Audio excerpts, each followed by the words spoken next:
ہر بات کو خاموشی سے مان لینا یہ بھی انداز ہے ناراضگی کا۔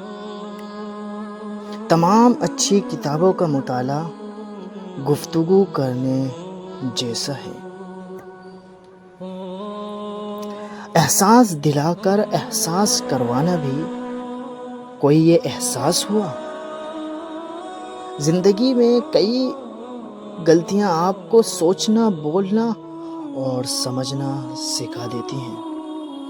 مطلب کی کشتی پر سوار لوگ بہت جلد مخلص لوگوں سے بچھڑ جاتے ہیں۔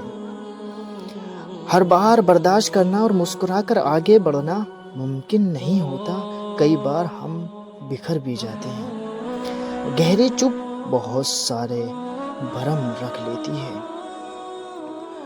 کسی کی اصلیت کا سامنے آ جانا اللہ تعالیٰ کی بہت بڑی نعمت ہوتا ہے۔ ہر انسان الگ ہوتا ہے۔ خود کو نکھارنا اور سنوارنا اچھی بات ہے، مگر یہ سب اپنے لیے کریں، کسی بے پرواہ انسان کے لیے نہیں۔ انسان بہت خود غرض ہے۔ پسند کرے تو برائی نہیں دیکھتا اور نفرت کرے تو اچھائی نہیں دیکھتا۔ کسی کا خیال کرنا محبت کرنے سے زیادہ پیارا عمل ہے۔ احترام ایک ایسا قدم ہے جو محبت سے ہزاروں میل آگے ہے۔ خدا کے فیصلے ہماری خواہشوں سے بہتر ہیں۔ معافیاں تکلیف کا خسارہ ادا نہیں کر سکتی۔ برا وقت زندگی کا حصہ ہے۔ Like and subscribe my channel. السلام علیکم۔